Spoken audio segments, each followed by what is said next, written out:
Good morning. Welcome to Grace Presbyterian Church. All are welcome to join us for fellowship time after worship today. Some announcements to highlight. We have Holy Week worship opportunities. We are invited to join First Congregational Church Maundy Thursday at 5:30 p.m. and on Good Friday at 6:30 p.m. Easter Sunday activities next week here at our church begin at 9:30 with fellowship time. There will be a light breakfast of donuts, yogurt, fruit, and coffee. And at 10 o'clock, there will be an Easter egg hunt for all kids and kids at heart. So please plan to join us for those, and note that there will not be fellowship time after worship next week. It will be before. And Pastor Jeffrey Japinga will be joining us for worship next week, and you can read more about him in the bulletin. We are also still accepting monetary and food donations for Minnesota Food Share through next Sunday. So if you wish to contribute to that, you may still do so. And there are adjusted office hours for this week, which you can read about in the bulletin, along with the rest of the announcements. And there is a minute for mission.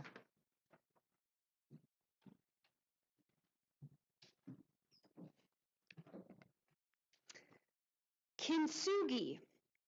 It's a 15th century Japanese art of repairing broken pottery by mending the broken areas with lacquer, dusted or mixed with powdered gold or other precious metals. And it reminds us that when repaired, formerly broken places reveal new lines of character and beauty. But what of God's world? The world God entrusted to our care. So many parts are broken and damaged by cruelty to each other, misuse of creation, and refusal to take God's commands seriously. In Isaiah 58, the prophet reminds us, "You shall be called repairers of the breach." repairers. And as we question the breaches that may have resulted from our own actions, we ponder how to repair them, creating something unique, beautiful, and resilient. But which ones get attention first?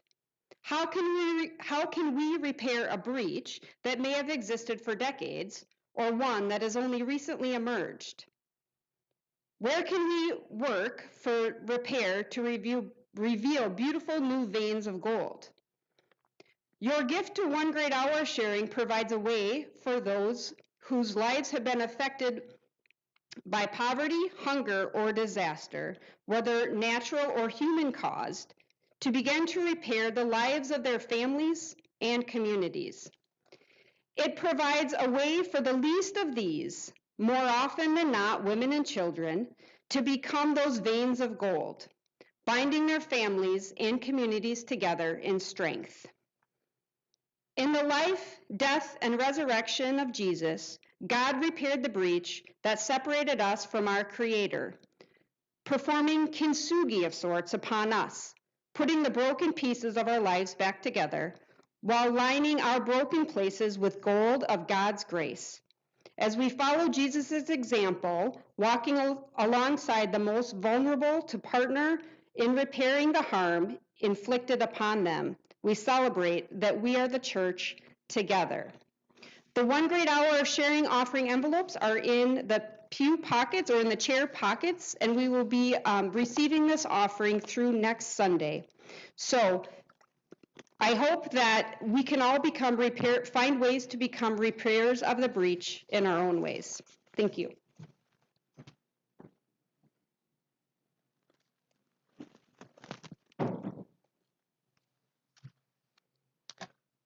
When Jesus and the disciples had come near Jerusalem and had reached Bethphage at the Mount of Olives, Jesus sent two of his disciples, saying to them, "Go into the village ahead of you, and immediately you will find a donkey tied and a colt with her. Untie them and bring them to me. If anyone says anything to you, just say this: 'The Lord needs them,' and he will send them immediately." The disciples went, and Jesus had directed them. They brought the donkey and the colt, put their cloaks on the colt, and he sat on it. A very large crowd spread their cloaks on the road, and others cut branches from the trees and spread them on the road. The crowds that went ahead of him and that followed were shouting, "Hosanna to the Son of David! Blessed is the one who comes in the name of the Lord! Hosanna in the highest heaven!" I invite you now to stand as you are able and let us join our voices together in celebration as we welcome Jesus in the hymn number 196, All Glory, Laud, and Honor.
Hosanna to the Son of David. Hosanna in the highest heaven. Blessed is the one who comes in the name of the Lord. Hosanna in the highest heaven.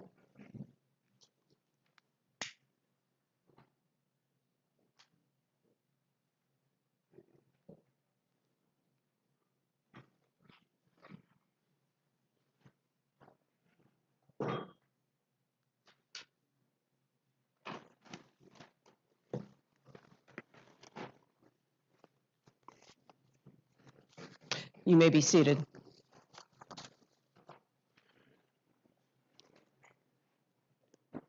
Today, through song, symbols, and readings, we remember the passion of Jesus, based on Matthew 26, chapter 26, verse 14, through chapter 27, verse 66. Before each of the scripture readings, we will be singing one verse to the tune, "Were You There?" And you may remain seated when you sing that. At the end of the service, you are invited to meditate, and when you are ready to leave, you are welcome to get up and join us in fellowship. And now let us gather around the Lenten table as we recall the last days of Jesus' life. Listen and remember.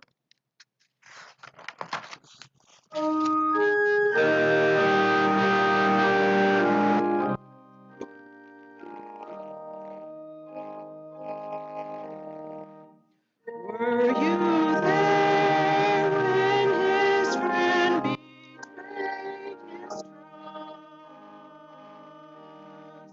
Were you there when his friend betrayed his trust?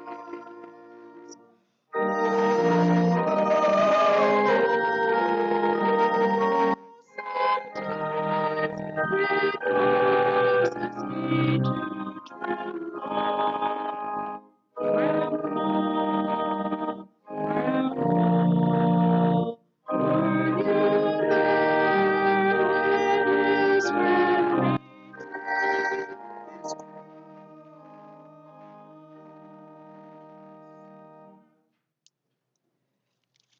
Then one of the 12, who was called Judas Iscariot, went to the chief priests and said, "What will you give me if I betray him to you?" They paid him 30 pieces of silver, and from that moment he began to look for an opportunity to betray him.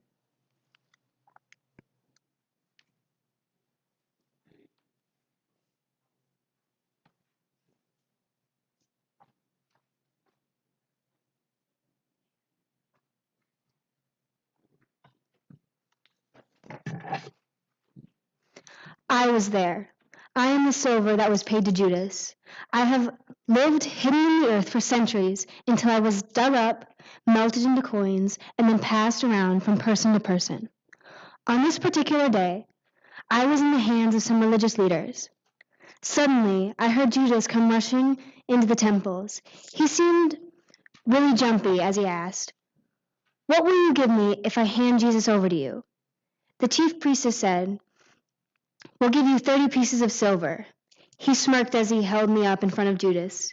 Judas grabbed me and took off.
On the first day of unleavened bread, the disciples came to Jesus saying, "Where do you want us to make the preparations for you to eat the Passover?" He said, "Go into the city to a certain man and say to him, 'The teacher says, my time is near. I will keep the Passover at your house with my disciples.'" So the disciples did as Jesus had directed them, and they prepared the Passover meal. When it was evening, he took his place with the 12, and while they were eating, he said, "Truly I tell you, one of you will betray me." And they became greatly distressed and began to say to him and to one another, "Surely not I, Lord." He answered, "The one who has dipped his hand into the bowl with me will betray me. The Son of Man goes as it is written of him, but woe to that one by whom the Son of Man is betrayed. It would have been better for that one not to have been born." Judas, who betrayed him, said, "Surely not I, Rabbi." He replied, "You have said so." While they were eating, Jesus took a loaf of bread, and after blessing it, he broke it, gave it to the disciples, and said, "Take, eat. This is my body." Then he took a cup, and after giving thanks, he gave it to them, saying, "Drink from it, all of you, for this is my blood of the covenant, which is poured out for many for the forgiveness of sins. I tell you, I will never again drink this wine until that day when I drink it new with you in my Father's kingdom." When they had sung the hymn, they went out to the Mount of Olives.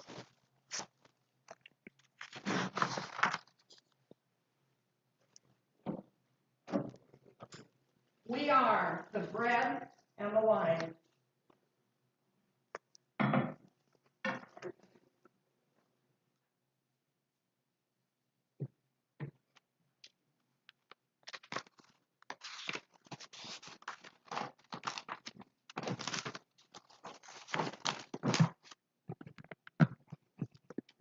We are symbols of the food that nourish the body and soul of each one of you. Sometimes we are kept from those who need us most. Sometimes we are shared. On this particular evening, we were shared in a very wonderful way. Jesus blessed us and gave us to his disciples. He said, "Take and eat this bread. It is my body."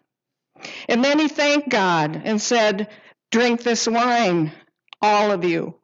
This is the blood of the covenant, poured out for many for the forgiveness of sins."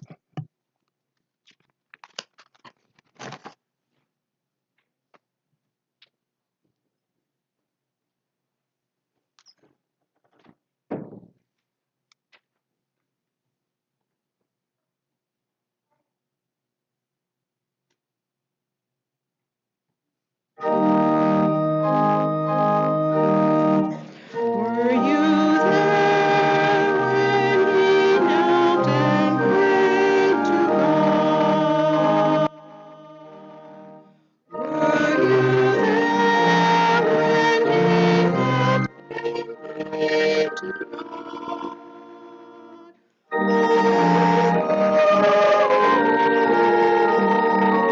Sometimes it causes me to tremble, tremble, tremble. Were you there when he knelt and prayed to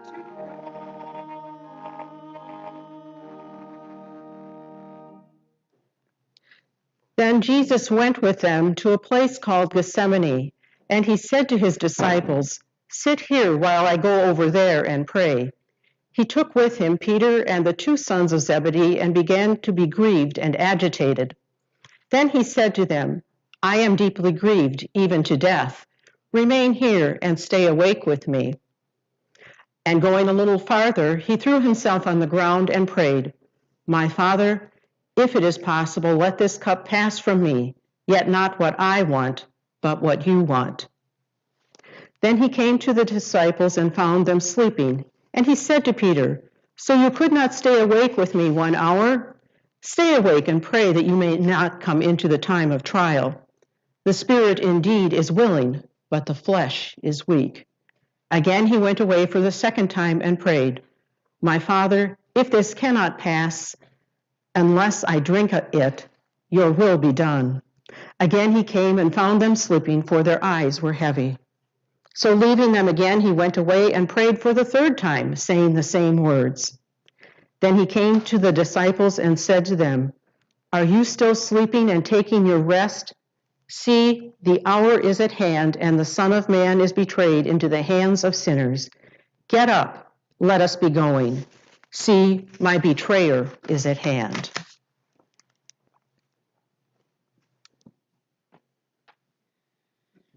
I'm a tree from the Garden of Gethsemane, as peaceful a place there is anywhere.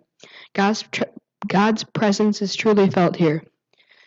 Jesus came here that fateful night with his disciples. He left some to sit and wait, but he took 3 with him to pray. He said, I am in deep sorrow, even to death. Remain here and stay awake with me. Then he threw himself down to the ground right under my branches and cried out, God, please, please, if it is possible, get me out of this. Still, it's not what I want, it's what you want that matters. Then he got up and went back to the 3 disciples, but they were fast asleep.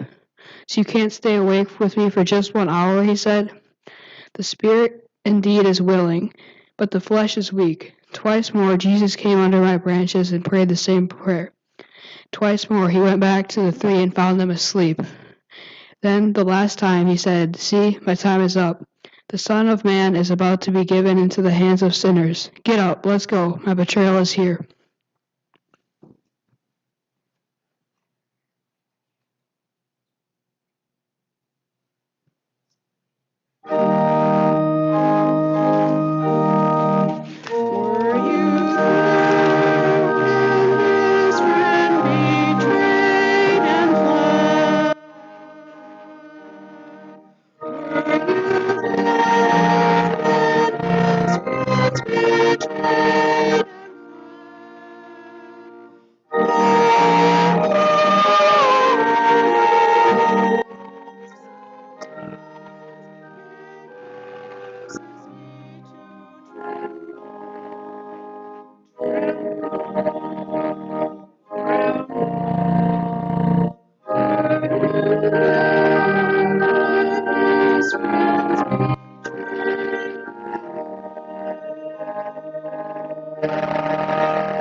While he was still speaking, Judas, one of the 12, arrived. With him was a large crowd with swords and clubs from the chief priests and the elders of the people. Now the betrayer had given them a sign saying, The one I will kiss is the man. Arrest him. At once he came up to Jesus and said, Greetings, Rabbi, and kissed him. Jesus said to him, Friend, do what you are here to do. Then they came and laid hands on Jesus and arrested him. Suddenly one of those with Jesus put his hand out on his sword, drew it, and struck the slave of the high priest, cutting off his ear. Then Jesus said to him, Put your sword back into its place, for all who take the sword will perish by the sword. Do you think that I cannot appeal to my Father, and he will at once send me more than 12 legions of angels? But how then would the scriptures be fulfilled, which say it must happen in this way?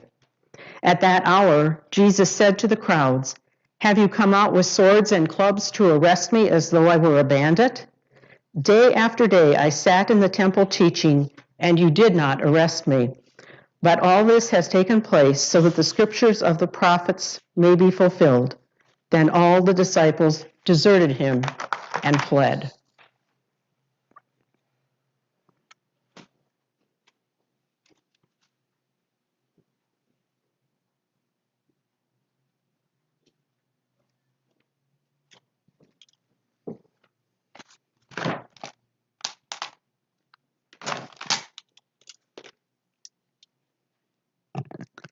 I am a sword.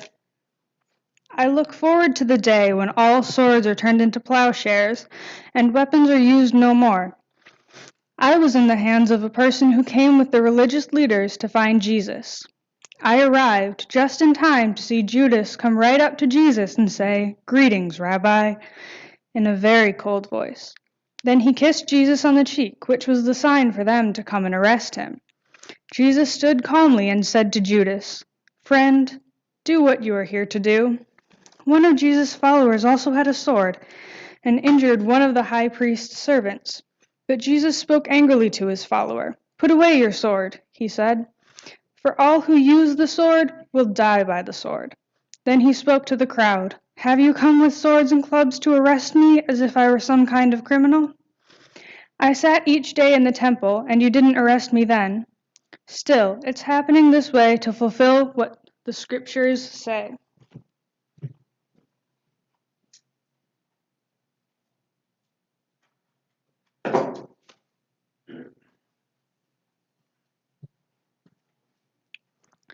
Suddenly, the disciples took off, leaving Jesus all alone with the ugly crowd.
Those who had arrested Jesus took him to Caiaphas the high priest, in whose house the scribes and elders had gathered. But Peter was following him at a distance, as far as the courtyard of the high priest, and going inside, he sat with the guards in order to see how this would end. Now the chief priests and the whole council were looking for false testimony against Jesus, so that they might put him to death. But they found none, though many false witnesses came forward. At last, two came forward and said, "This fellow said, 'I am able to destroy the temple of God and to build it in 3 days.'" The high priest stood up and said, "Have you no answer? What is this that they testify against you?" But Jesus was silent. The high priest said to him, "I put you under oath before the living God. Tell us if you are the Messiah, the Son of God." Jesus said to him, "You have said so. But I tell you, from now on you will see the Son of Man seated at the right hand of power and coming on the clouds of heaven." Then the high priest tore his clothes and said, "He has blasphemed. Why do we still need witnesses? You have now heard his blasphemy. What is your verdict?" They answered, "He deserves death." Then they spat in his face and struck him, and some slapped him, saying, "Prophesy to us, you Messiah. Who is it that struck you?" Now Peter was sitting outside in the courtyard. A servant girl came to him and said, "You also were with Jesus the Galilean." But he denied it before all of them, saying, "I do not know what you are talking about." Then he went out to the porch, and another servant girl saw him, and she said to the bystanders, "This man was with Jesus of Nazareth." Again he denied it with an oath, "I do not know the man." After a little while, the bystanders came up and said to Peter, "Certainly you are also one of them, for your accent betrays you." Then he began to curse, and he swore an oath, "I do not know the man." At that moment, the cock crowed. Then Peter remembered what Jesus had said, "Before the cock crows, you will deny me 3 times." And he went out and wept bitterly.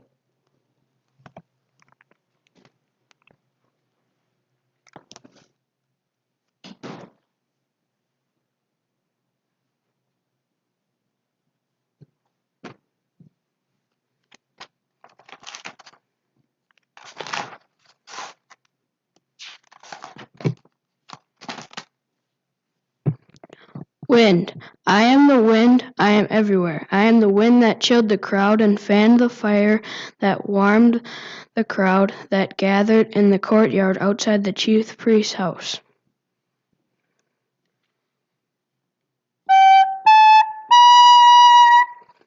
I saw this scared guy sneaking around after Jesus, and I recognized him. He was one of Jesus' followers.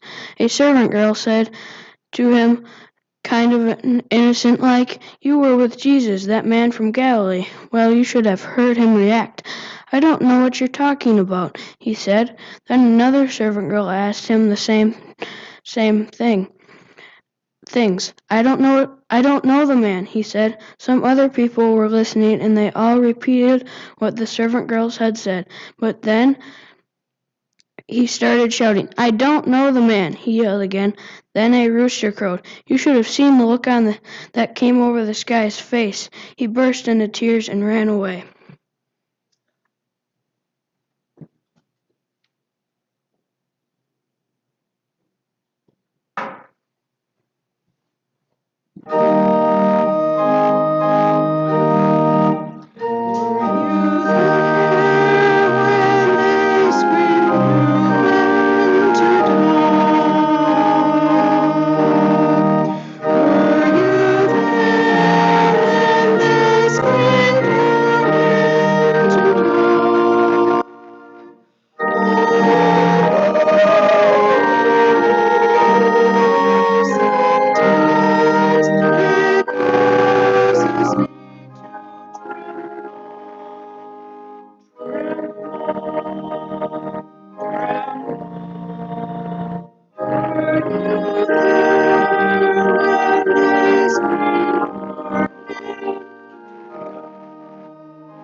When morning came, all the chief priests and the elders of the people conferred together against Jesus in order to bring about his death. They bound him, led him away, and handed him over to Pilate, the governor. When Judas, his betrayer, saw that Jesus was condemned, he repented and brought back the 30 pieces of silver to the chief priests and the elders. He said, I have sinned by betraying innocent blood. But they said, what is that to us? See to it yourself. Throwing down the pieces of silver in the temple, he departed, and he went and hanged himself. But the chief priests, taking the pieces of silver, said, it is not lawful to put them into the treasury, since they are blood money. After conferring together, they used them to buy the potter's field as a place to bury foreigners. For this reason, that field has been called the field of blood to this day. Then was fulfilled what had been spoken through the prophet Jeremiah. And they took the 30 pieces of silver, the price of the one on whom a price had been set, on whom some of the people of Israel had set a price, and they gave them for the potter's field, as the Lord commanded me. Now Jesus stood before the governor, and the governor asked, are you the king of the Jews? Jesus said, you say so. But when he was accused by the chief priests and elders, he did not answer. Then Pilate said to him, do you not hear how many accusations they make against you? But he gave them no answer, not even to a single charge. So the governor was greatly amazed. Now at the festival, the governor was accustomed to release a prisoner for the crowd, anyone whom they wanted. At that time, they had a notorious prisoner called Jesus Barabbas. So after they had gathered, Pilate said to them, whom do you want me to release for you, Jesus Barabbas or Jesus, who is called the Messiah? For he realized it was out of jealousy that they had handed him over. While he was sitting on the judgment seat, his wife sent word to him, have nothing to do with that innocent man, for today I have suffered a great deal because of a dream about him. Now the chief priests and the elders persuaded the crowds to ask for Barabbas and to have Jesus killed. The governor said again to them, which of the two do you want me to release for you? And they said, Barabbas. Pilate said to them, then what should I do with Jesus, who is called the Messiah? All of them said, let him be crucified. Then he asked, why? What evil has he done? But they shouted all the more, let him be crucified. So when Pilate saw that he could do nothing, but rather that a riot was beginning, he took some water and washed his hands before the crowd, saying, I am innocent of this man's blood. See to it yourselves. Then the people as a whole answered, his blood be on us and on our children. So he released Barabbas for them, and after flogging Jesus, he handed him over to be crucified.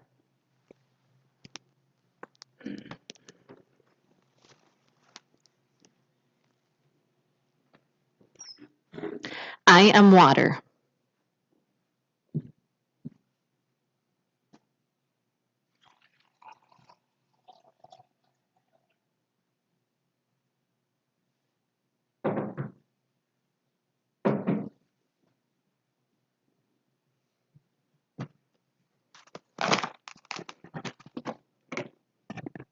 I am a precious and essential part of all living things.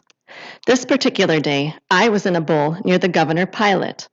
A whole group of religious leaders came to Pilate, dragging a beaten-up man with them. This man, Jesus, looked close to death, but he still stood tall, almost like he was going to question Pilate instead. Finally, Pilate asked, "Well, are you the king of the Jews?" Jesus said, "You say so." Then the religious leaders made more accusations, but Jesus didn't answer them. This time, he remained silent. Pilate was impressed with Jesus. It was a custom at this Passover time to release a prisoner for the crowd, anyone they wanted. I think he hoped the people would want Jesus. I heard Pilate's wife whisper to him about a dream she had. This man was innocent, she said, and Pilate should have nothing to do with him. So he said to the crowd, "Do you want me to release the criminal Barabbas or Jesus, who is called the Messiah?" The crowds had all been worked up by the religious leaders to go against Jesus. So the crowd yelled, "Barabbas, give us Barabbas." "What should I do with Jesus then?" Pilate asked. "Crucify him," they screamed. "Crucify him, crucify him." Pilate gave in, and that's when he came over to me and washed his sweaty hands. He then said slowly for all to hear, "I am innocent of this man's blood. From now on, what happens is in your hands." He released Barabbas and had Jesus whipped.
Then the soldiers of the governor took Jesus into the governor's headquarters, and they gathered the whole cohort around him. They stripped him and put a scarlet robe on him, and after twisting some thorns into a crown, they put it on his head. They put a reed in his right hand and knelt before him and mocked him, saying, "Hail, King of the Jews!" They spat on him and took the reed and struck him on the head. After mocking him, they stripped him of the robe and put his own clothes on him. Then they led him away to crucify him. As they went out, they came upon a man from Cyrene named Simon. They compelled this man to carry his cross. And when they came to a place called Golgotha, which means place of the skull, they offered him wine to drink, mixed with gall. But he tasted it, and he would not drink it. And when they had crucified him, they divided his clothes among themselves by casting lots. Then they sat down there and kept watch over him. Over his head they put the charge against him, which read, "This is Jesus, the King of the Jews." Then 2 bandits were crucified with him, one on his right and one on his left.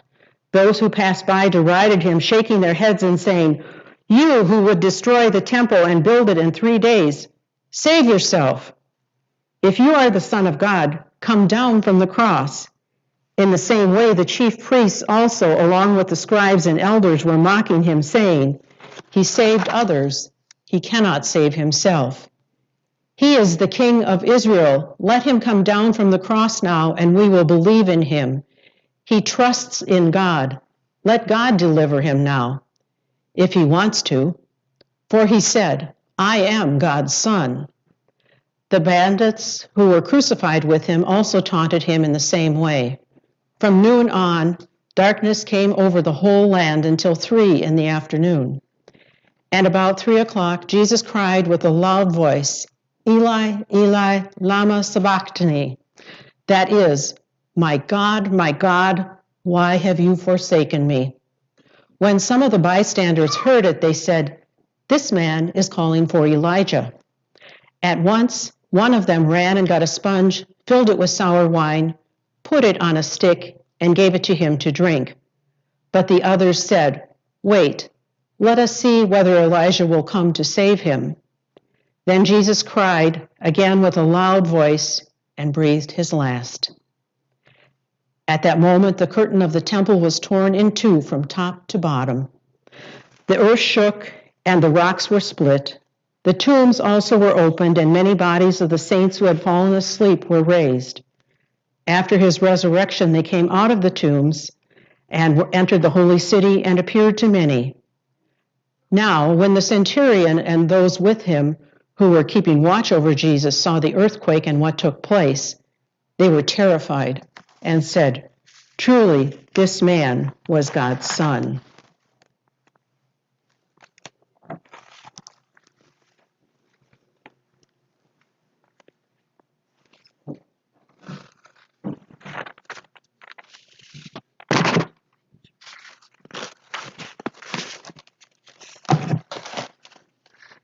I am Psalm 31.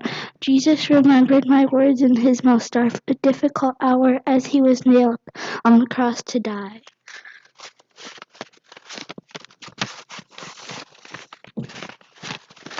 Be gracious to me, O Lord, for I am in distress.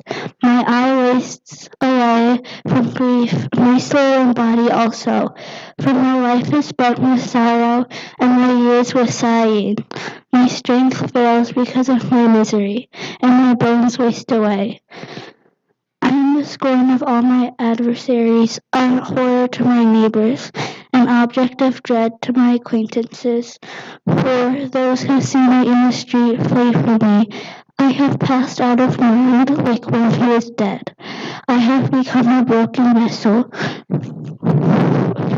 For hear the whispering of many terror all around, as they scheme together against me, as they plot to take my life. But I trust in you, O Lord. I say, you are my God. My times are in your hand. Deliver me from the hand of my enemies and persecutors. Let your face shine upon your servant. Save me in your steadfast love.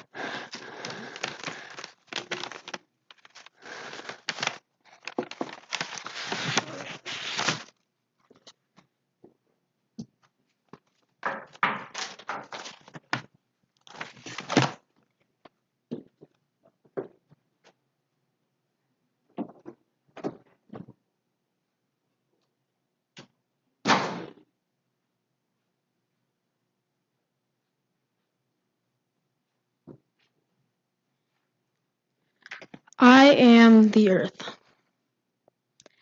I feel the joys and pains of all living things, for we are one. I am part of you, and you are part of me. God is in and around and over and under us. We live and have our being with God. Jesus' joys and pains have been my joys and pains, and now I suffer with him. A great darkness came over me towards the end. I heard his final words, my God, why have you forgotten me?" He cried in his great suffering. Some people nearby thought he was calling out to the prophet Elijah, and they gave him some sour wine and a sponge. But it was over. He cried out a final time and breathed his last. All creation cried at this grievous moment. I shook, rocks split, dead souls were awakened, and earthquakes boomed. Even the cruel soldiers were awakened to the point of saying, "Truly, this was the Son of God."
The next day, that is, after the day of preparation, the chief priests and the Pharisees gathered before Pilate and said, "Sir, we remember what that impostor said while he was still alive. After 3 days I will rise again. Therefore, command the tomb to be made secure until the third day. Otherwise, his disciples may go and steal him away and tell the people he has been raised from the dead.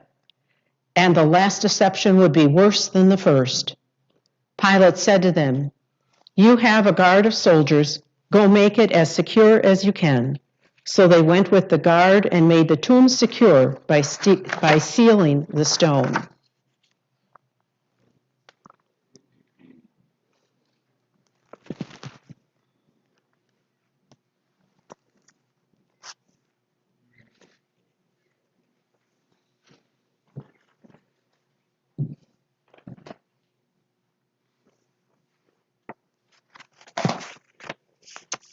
I am stone.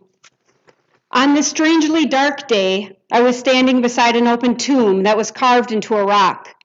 I was to help cover the entranceway when my master, Joseph of Arimathea, died and was placed in the tomb. So I was surprised to see Joseph and his helpers come with the dead body. Joseph had wrapped whoever it was in a clean linen cloth. He held the body very gently and placed it inside the tomb. After I was rolled in front of the tomb, Joseph left.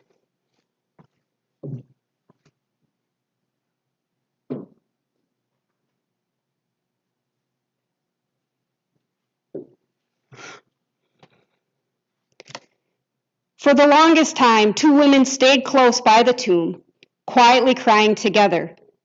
They must have loved him very much.